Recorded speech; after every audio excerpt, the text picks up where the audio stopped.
Então, vou deixar um raciocínio com vocês aqui que é o seguinte. Bom, eu demorei muito tempo para entender isso e vamos ver se eu entendi. Vou deixar com vocês aqui a ideia. Inflação e a importância dela para o crescimento das economias. Eu fiquei muito tempo tentando entender por que governos tentam inflacionar suas moedas e tentando entender por que essa inflação interage com a vida das pessoas. Vamos lá, pensa comigo. O ser humano ele precisa de uma motivação para acordar, sair da cama e fazer alguma coisa, certo?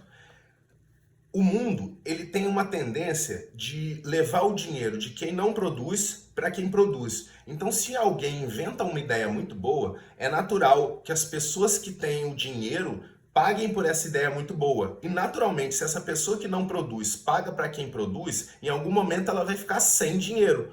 Como fazer essa pessoa levantar da cama para ir trabalhar? Essa é a magia da injeção de crédito dos governos nos países e essa é a importância da inflação no desenvolvimento do país. O que acontece? Os governos eles vão lá e dão crédito, porque imprimir dinheiro é um negócio que não se faz mais. Os estados que ainda fazem isso, eles têm um risco de perder o controle inflacionário gigantesco.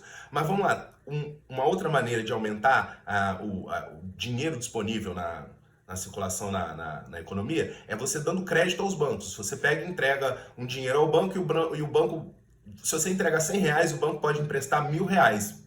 E é mais ou menos por aí a conta. Ou seja, quanto mais o banco tem em reserva, mais ele pode emprestar. E esse empréstimo é a impressão de dinheiro. Ou seja, o que o Estado brasileiro tenta fazer, né? Ele pega e faz o seguinte: bom, vamos imprimir dinheiro, ou seja, dar crédito, inventar dinheiro que não existe para as pessoas, né? Isso é imprimir dinheiro indiretamente, né? E aí as pessoas vão empreender, vão correr atrás das coisas delas e essa inflação que foi gerada vai ser suprimida pela geração de produção de produtos que essas pessoas que resolveram levantar para trabalhar, porque agora tem crédito que antes não tinham, entendeu? É que assim, pensa no empresário que está pensando em montar uma coisa bem pequena, tipo um churrasquinho. Ele vai precisar de algum dinheiro, certo? Se ele não tem dinheiro, de onde ele vai precisar pegar esse dinheiro? Ou ele pega o dinheiro com um setor privado e vai pagar um juros alto, ou o governo literalmente faz isso, que é a impressão indireta de dinheiro, e dá crédito para essa pessoa. Esse crédito vai fazer essa pessoa trabalhar. Onde que é o erro das pessoas acharem que só aí já basta e inflação não gera, imprimir dinheiro desse jeito não gera inflação, porque isso está catapultando a economia? Calma lá. Onde que é o divisor de águas desse raciocínio? Se o Estado ele injeta dinheiro na economia e essa pessoa que pegou esse dinheiro emprestado, ela pegou esse dinheiro emprestado para produzir, para vender para outrem, então, de fato, essa inflação foi positiva. Por quê? Ora, se eu botei R$ 1.000 na mão desse cara e esse cara no final ele conseguiu dar lucro e produzir 1.100, os R$ 1.000 que eu coloquei que nem existiam produziu R$ 100 de produtos. Entendeu? Onde que dá tudo errado? Se eu empresto esse R$ 1.000 para esse cara pega o R$ 1.000, gasta para subsistir e pronto, acabou o dinheiro. Aí a inflação vem.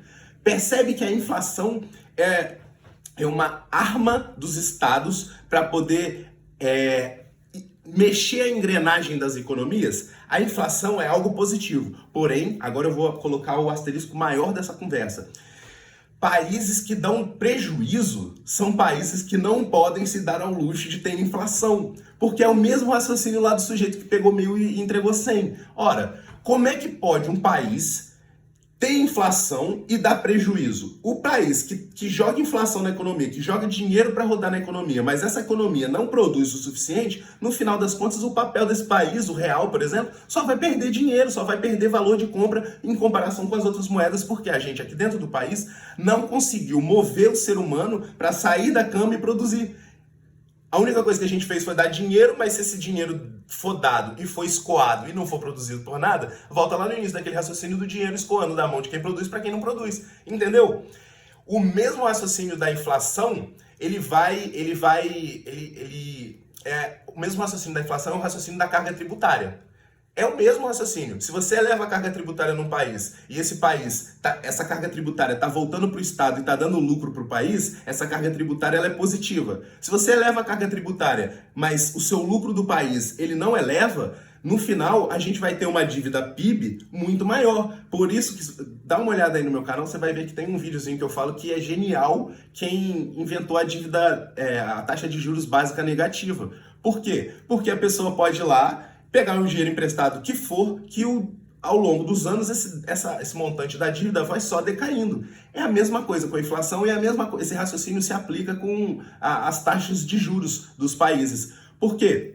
Justamente por causa desse raciocínio. Pensa comigo, se você tem uma taxa de juros muito elevada num país que dá prejuízo, qual é o caminho final disso? Pensa numa empresa, vamos lá, você tem uma empresa, você pega um dinheiro emprestado, a sua empresa tem um retorno on equity, ela dá lucro. Se você pega mais dinheiro emprestado, vamos supor que sua empresa vale 1 milhão, sua empresa dá 10% de lucro, ela dá 100 mil. Se você tivesse 2 milhões na mão, você teria 200 mil de lucro. Se esse 1 milhão que ele pegar emprestado a mais, para ter esse 100 mil a mais, custar 50 mil, ele simplesmente criou 50 mil reais de lucro ali, assim, pegando emprestado. Ou seja, uma empresa que dá lucro, ela pode se dar o luxo de pegar dinheiro emprestado para catapultar esse crescimento. O inverso também acontece. Uma empresa que ela dá prejuízo, o que acontece se ela pega mais dinheiro? Ora, eu tinha uma dívida para pagar, minha empresa não dá lucro, eu peguei mais dinheiro para poder tentar pagar, mas eu estou dando prejuízo. Como é que eu vou pagar? Não tem como pagar, a conta não fecha. É a mesma coisa, é a mesma conta para o Estado brasileiro, isso, seus gastos com inflação e seus aumentos ou decréscimos de juros. Talvez, agora eu vou abrir um parênteses aqui ao atual governo, aí o vídeo vai deixar de ser um vídeo que serviria para sempre, vai ser um vídeo mais pontual, mas assim, a gente conseguiu, talvez o Guedes conseguiu achar o ponto da curva de Laffer. Por quê? O Guedes conseguiu fazer uma coisa inédita no Brasil. Depois eu posso colocar o link aqui na descrição também, mas para você ver o vídeo que eu fiz a análise que eu chego nesse dado. Que basicamente é você subtrair do crescimento da arrecadação de um ano para o outro o PIB e o crescimento do PIB, né? E a inflação. O que crescer excedente de um ano para outro, virtualmente é o quanto que o governo aumentou de arrecadação. Então você tem como ter uma pista, porque não dá para precisar muito esse dado, mas dá para ter uma pista de quantos por cento da arrecadação de um ano para o outro veio de aumento de juros. E isso, eu fiz uma análise e consegui descobrir que no governo do Guedes lá, que na verdade foi o Guedes que fez, ele conseguiu a proeza de aumentar o PIB, pouquinha coisa, 1%, 3%, mas sem aumentar imposto. Então talvez o Guedes tenha conseguido encontrar o ponto na curva de Laffer que faz com que a nossa arrecadação, se aumentar, diminua. Por quê? As empresas já não aguentam mais e estão fechando, entendeu? Mas aí eu já misturei um pouco o assunto. A questão toda é para vocês pensarem que inflação e taxa e imposto são coisas que podem ser extremamente boas ou extremamente ruins. Vai depender se o Estado brasileiro está entregando e dando lucro no final das contas, ou seja, entregando positivo no final ou negativo. Se ele estiver entregando positivo, inflação controlada e juros vai só catapultar essa nação. Essa nação que está dando prejuízo, o déficit nominal, né, depois dos juros, essa empresa não pode se dar o luxo. Acho que já estou sendo prolixo. Acho que vocês entenderam. Percebeu?